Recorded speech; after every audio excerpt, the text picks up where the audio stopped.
할렐루야, 한 주간 평안했습니까? 벌써 금요일이 되었네요. 금요일은 우리가 이렇게 성경 파노라마 이 책을 가지고 우리가 성경에 대해서 알아가는 이제 성경 공부를 하는 시간인데, 지난 시간에 구약의 12시대에 대해서 이야기를 나눠봤습니다. 그 구약의 12시대를 보게 되면 구약 전체에 그 큰 사건들, 어떤 사건들이 있었는지에 대해서 우리가 알 수 있다라고 이야기를 했고, 그리고 또한 그 12시대에 있었던 그 책들, 그 내용들 안에 나머지 책들이 이제 속한다라고 이야기를 했는데, 그것은 무엇입니까? 나머지 책들의 배경이 그 역사 열왕권, 즉 그 12시대를 나누는 그 바벨론 포로 시대를 빼고 나머지 11권의 책에 그 속한다라고 이야기했습니다. 시기적으로 겹친다라고 이야기했어요. 그리고 그 11권은 창세기, 출애굽기, 민수기, 여호수아, 사사기, 사무엘 상하, 열왕기 상하, 그 다음에 에스라서, 느헤미야서라고 이야기했죠. 그 11권에는 각각의 큰 사건들이 기록되어 있습니다. 자, 이렇게 12시대로 나눌 수 있는 그 구약, 요번 시간에는요, 저번 시간에도 이야기했듯이 이제 그림으로 이 구약을 보려고 했는데, 그것보다는 지금 이 12시대로 나눈 이 구약, 그리고 또한 그 자리매김하는 그 시대적으로 동일하게 섞여 있는 그 나머지 책들, 그 속하는 그 책들에 대해 그 책들의 주제에 대해서 알아보는 게 더 좋을 것 같다는 생각에, 그림으로 보는 이제 구약 시대가 아니라 각 권의 주제에 대해서 알아보려고 합니다. 자, 주제에 대해서 알아보기 전에 먼저 우리가 복습으로요, 구약 시대에 어떤 사건들이 있었는지 우리 10가지 사건으로 알아보려고 해요. 그것이 180초 바이블이라는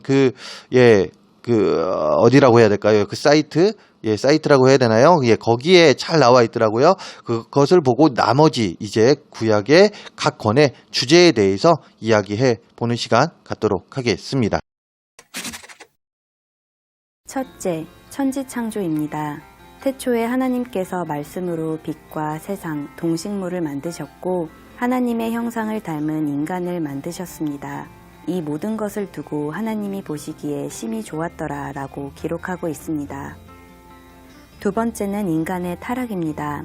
아름다운 에덴 동산에 살고 있던 아담과 하와는 뱀의 유혹에 넘어가 하나님께서 허락하지 않은 선악과를 먹었습니다. 이것은 하나님을 거역한 죄였습니다. 결국 이들은 에덴 동산을 떠나야만 했습니다. 세 번째는 노아의 방주 사건입니다. 타락 이후 인간들은 하나님을 찾지 않았고 그들의 생각 속에 선함을 찾아볼 수 없었습니다. 무법천지가 된 세상을 하나님께서 홍수로 심판하셨는데 의인이었던 노아는 그의 가족들과 방주를 타고 살아남게 되었습니다. 네 번째는 바벨탑 사건입니다. 홍수 사건 후 다시 번성한 인간들은 도시를 만들고 바벨탑을 쌓아 하나님보다 더 높아지려 했습니다. 그러자 하나님은 하나였던 언어를 여러 개로 뒤섞어 사람들을 흩어지게 하셨습니다.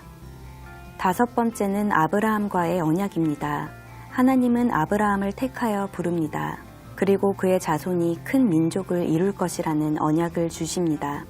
약속대로 아들 이삭을 주셨으며 이삭의 아들 야곱에게는 이스라엘이라는 이름을 주셨고 그의 아들 유다는 예수님의 조상이 됩니다. 다음은 출애굽입니다. 요셉을 통해 야곱 일가는 애굽에 정착했습니다. 그리고 세월이 지나 그 수가 많아진 이스라엘 민족은 이집트의 노예가 되고 말았습니다. 하나님은 모세를 지도자로 세워 이스라엘을 이집트에서 탈출시켜 가나안으로 가게 하셨습니다. 일곱 번째는 사사시대입니다. 가나안 땅에 정착한 이스라엘 민족은 우상을 섬기며 죄를 지어 심판받습니다.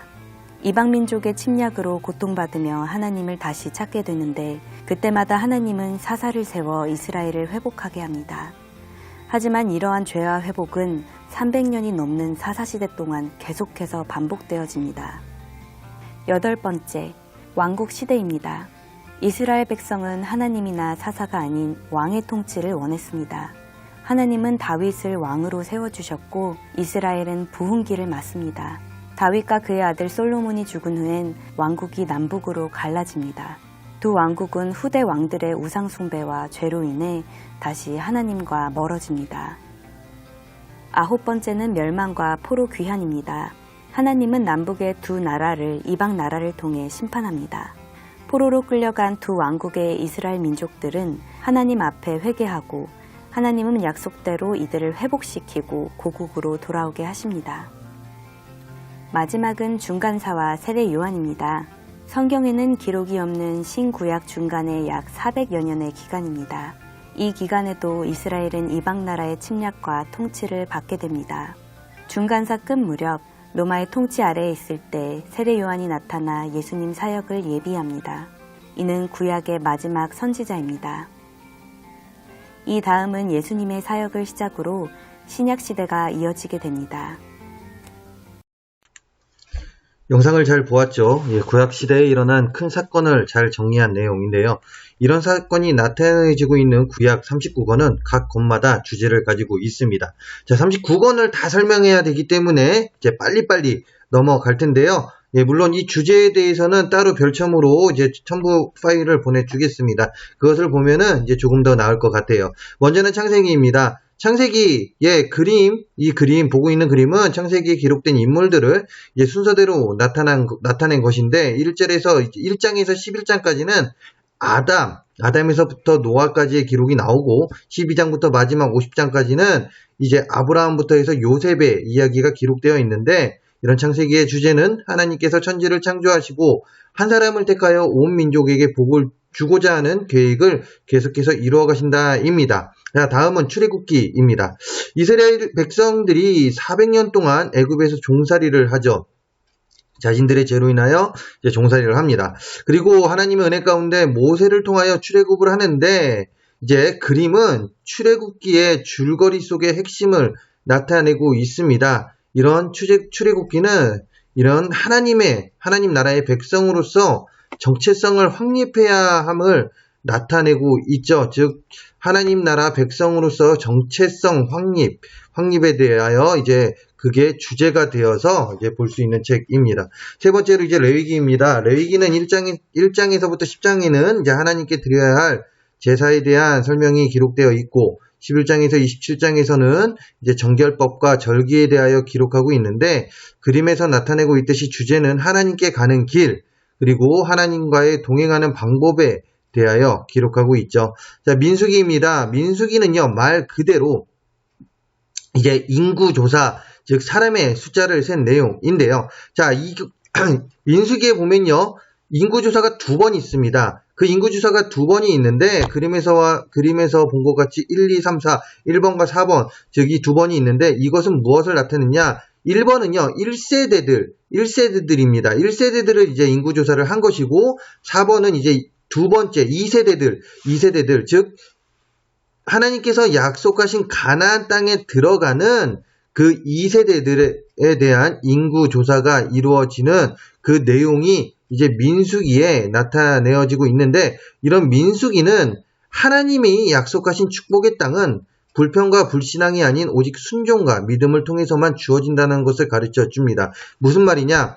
자, 이제 이스라엘 백성들이 이제 광야 생활이 11장 이후에 광야 생활이 시작되고 있는데, 가데스 바네아, 그림에서 보고 있듯이 그 가데스 바네아에서 12명의 정탐꾼들을 보냅니다. 그런데 거기에서 이제 불평불만을 하죠. 그 가운데 시작된 것이 무엇이다? 40년의 광야 생활이 시작됩니다. 그리고 아까 이야기했듯이 마지막 인구조사가 시작되는데, 그 4번에서 보고 있듯이 마지막 인구조사가 시작되는데, 그 인구조사 가운데 들어가는 자들, 즉 그동안 불평불만했던 자들은 못 들어가고 다음 그 2세대가 들어가죠. 그렇기 때문에 하나님이 약속하신 그 축복의 땅은 불평과 불신앙이 아닌 순종과 믿음을 통해서만 들어갈 수 있음을 가르쳐주고 있습니다. 자, 모세오경의 마지막 신명기입니다. 신명기는요, 모세가 죽기 전 이스라엘 백성들에게 다시금 경고의 말을 해주는 내용으로 모세의 고별 설교로 보면 되는데, 그림과 같이 세 파트로 나누어 볼 수 있으며, 하나님께서는 역사의 주관자이시며 율법에 대한 강조의 내용이 나오고 있죠. 자, 다음으로 이스라엘 지도자가 바뀌고 기록된 내용으로 여호수아서입니다. 여호수아서는요, 모세의 후계자 여호수아가 가나안 땅을 정복하고 그림에 나타내고 있듯이 그 12지파가 그 땅을 나눠가는 그 땅을 분배하는 내용이 주를 이루고 있는데 여리고를 정복하는 과정에서 보여주는 그 내용을 통하여 그 주제를 우리가 알 수 있는데 그것은 무엇이다? 하나님께 순종해야 함을 가르쳐주고 있습니다. 이 가나안 땅은요, 말마따나 하나님께 순종하지 못했으면 얻을 수 없었던 땅이었습니다. 즉, 그들은 이제 하나님께 순종해야 함을 가르쳐주고 있습니다. 자, 다음으로 사사기입니다. 사사기는 가나안 땅에서의 사건으로 사사기에는 7번 반복되는 구조가 있습니다. 반복되는 일이 있는데 그것은 그림에서 나타내고 있듯이 죄를 짓고 정복당하고 하나님께 구해달라고 이제 간구하죠. 이런 이스라엘을 하나님께서는 또 구원해 주십니다. 그런데 이스라엘은 이런 하나님의 구원을 망각하고 죄를 짓게 되죠. 그리고 다시 그 죄진 가운데 다시금 이제 정복당하고 하나님께 구해달라고 간구하고 이스라엘은 또 구원을 받고 다시 망각하고 죄를 짓는 이런 죄성, 이렇게 7번이 반복이 되는데 이것을 통하여 사람의 죄성을 강조하고 있고요. 룻기는 이방 여인 룻이 주인공이 되는데 한 여인의 믿음과 신앙을 통하여 다윗의 계보가 어떻게 이루어지고 있는지를 보여주고 있습니다. 사무엘상은 그림에서 나타내고 있듯이 사무엘이 전반부에 나온다면 이제 이스라엘의 요구대로 세운 왕 사울의 이야기가 후반부에 나옵니다. 즉 사무엘과 사울의 대조를 통하여 하나님께서는 개인적인 삶뿐만이 아니라 민족의 삶 전체를 주관하심을 나타내고 있는데요. 다음으로 사무엘하는 사울 다음 왕인 다윗의 생애가 기록되어 있습니다. 그림에서 볼 수 있듯이 전반부에는 다윗이 하나님의 축복으로, 즉 하나님의 앞에서 이제 깔끔한 삶이죠. 하나님의 앞에서 이제 깔끔한 삶이라고 해야 될까요? 하나님의 말씀에 순종하는 삶을 살아갑니다. 그 가운데 하나님의 축복을 많이 받죠. 그런데 이제 11장, 12장 그 중간에 기록되어 있는 11장, 12장을 보게 되면 다윗이 밧세바를 범하는 죄를 짓습니다. 이 사건으로 인하여 후반부 13장 이후에는 하나님의 이제 징벌의 내용이 나오죠. 이 내용을 통해서 이제 하나님의 절대 주권, 하나님의 의의 승리를 이제 사무엘 하에서 이제 나타내고 있습니다. 열왕기상은 그림에서와 같이 솔로몬의 통치 40년이 앞부분에 기록되어 있고요. 그 다음에 하반부에는 분열 왕국 시대의 이야기를 하면서 인간의 죄악은 분열과 저주를 이제 초래함을 가르쳐주고 있습니다. 열왕기 하에서는요, 포로가 된 이제 두 왕국에 대하여 기록하고 있는데 북이스라엘은 아수르에 의해서 멸망하고 남유다는 바벨론으로부터 멸망하는데 멸망 뒤에 이제 북이스라엘 역사는 나오지 않습니다. 북이스라엘 역사는 나오지 않지만 남유다에 대한 이야기는 계속해서 나오는데 그 이유는 간단합니다. 그 이유는 다윗 왕과 맺은 언약 때문에 그렇죠. 다윗 왕과 맺은 언약 때문에 남유다에 대한 이야기는 계속해서 나오면서 그 이야기가 계속해서 이제 하나님의 그 언약 성취가 이루어져 나아가고 있습니다. 자, 다음으로 역대상입니다. 역대상하는 이제 반복되는 역사에 대한 기록으로 그림에서와 같이 이제 역대상은 이제 사무엘 하의 내용이 이제 역대상에 반복되어 나타내어지는데 다른 점이 있다면 계보에 대한 내용과 밧세바에 대한 사건에 대한 내용이 없다는 이제 사실로서 역대상은요 다윗의 생애에서 좋은 점을 더욱 부각시켜 기록하고 있습니다. 즉 사무엘 하에는 이제 조금 부정적인 이야기도 있다면 역대상에는요 긍정적으로만 이제 그 다윗의 이야기를 기록하고 있고요. 역대하는 이제 열왕기상하에 대한 주석으로 그림에서와 같이 솔로몬부터 바벨론 포로 시기까지의 내용이 기록되어 있고 여호와를 경외하는 자에게 임하는 하나님의 은총과 축복이 주제가 됩니다. 자, 다음으로 에스라서입니다. 에스라서는요, 이스라엘이 포로에서 귀환함에 3차에 걸쳐서 이제 귀환을 하는데 그 첫 번째가 스룹바벨로부터 시작되고 그 내용이 이제 에스라에서 전반부에 기록되고 있고 두 번째는 에스라를 통해서 이제 이루어지는데 이런 에스라서는 이제 성전 재건의 내용과 하나님의 사랑과 언약에 대한 근거한 그 선민 보존에 대한 내용이 주제를 이룹니다. 다음으로 이스라엘이 마지막으로 귀환함에 선두에 있었던 느헤미야 예레미야가 이제 기록한 책으로 이제 성벽 재건의 내용이 기록되어 있습니다. 이 성벽은 그림에서는 작아 보여도 실제로는 큰 성벽이 되는데요. 느헤미야서에서도 기록하고 있듯이 이 큰 성벽 몇 달이 걸리지 않았습니다. 몇 년이 걸리지 않았습니다. 52일 만에 완성이 되는데요. 이런 느헤미야서는 하나님의 은혜에 초점을 맞추고 있죠. 자, 그 다음에 에스더서인데요. 에스더서는 1, 2차 귀환에 있었던, 즉 이스라엘의 그 포로 귀환에서 1차, 2차 사이에 있었던 사건으로 그림에서와 같이 두 부분으로 나눌 수 있는데, 에스더서에 특이한 점이 있습니다. 그 특이한 점은 바로 에스더서 전체에 하나님이라는 단어가 안 나옵니다.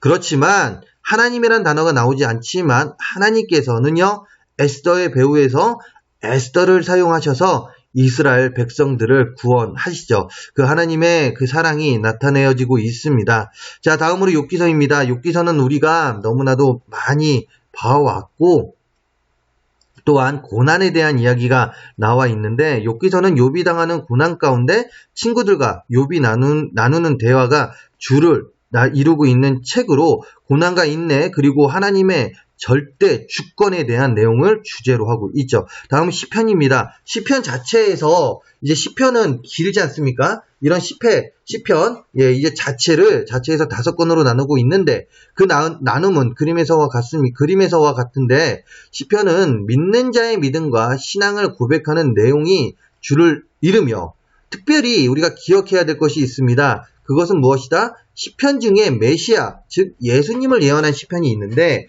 그 시편이 바로 편수가 2편, 16, 22, 24, 45, 72, 110편. 그 110편에 이렇게 2, 16, 22, 24, 45, 72, 110편 이 7편에는요. 메시아에 대한 내용이 기록되어 있습니다. 시편에서는 복 있는 자 또한 하나님은 창조주이시며 구원자이심을 강조하고 있습니다. 자, 25번째 책 잠언입니다. 자, 잠언은요, 우리 생활 속에 참된 지혜가 무엇인지 여러 인생의 노하우를 가르쳐주는 책으로 많은 자들이 알고 있습니다. 자, 우리 생활 속에 참된 지혜 무엇입니까? 예, 잠언에 참 많은 이야기들이 나와 있는데 그 잠언에서 가르쳐주는 핵심은 그것입니다. 여호와를 경외하는 것이 지혜의 근본임을 가르쳐주는 것이 바로 잠언이죠. 자, 다음으로 전도서입니다. 전도서는요, 인생의 헛됨을 역설하는 내용이 주를 이루고 있는데요. 죽음이라는 한계 앞에서 지혜, 부요, 쾌락, 명성, 이 모든 것들, 이 명성 등 인간의 모든 상대적 가치는 무의미하며 인간은 영원을 사모하는 유한한 존재임을 가르쳐주면서 특히 청년의 때에 창조주 하나님을 알아감에 대한 중요성, 그 창조주 하나님을 더욱더 알아가야 된다라는 것을 가르쳐주고 있죠. 자, 22번째로 이제 아가서입니다. 아가서는 특이한 책입니다.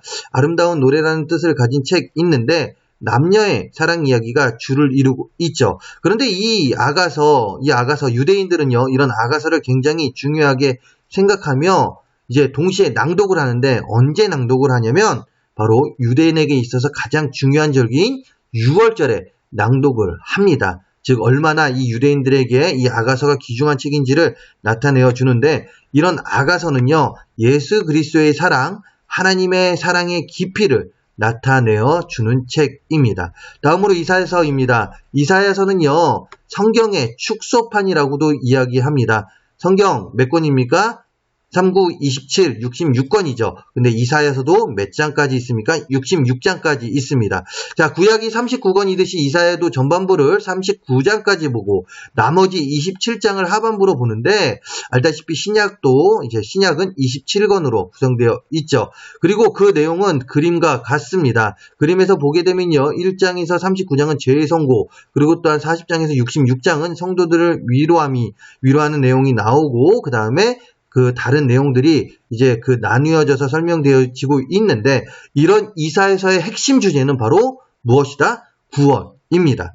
자, 예레미야서입니다. 예레미야서는요, 종교적 도덕적으로 타락한 선민의 후손 유다를 향한 하나님의 심판의 경고, 회복의 약속이 기록되어 있는 책으로 그림에서와 같이 세 파트로 나누어 볼 수 있는데 특별히 31장에 기록되어 있는 새 언약에 대한 강조, 그 강조가 나타내지고 있는 31장, 그것을 우리가 기억하기를 바라며, 특히 이 예레미야는 주변 나라에 대한 심판 경고를 통해서 하나님이 역사의 주관자이심을 증거하고 있다는 것을 우리가 기억하기를 바랍니다.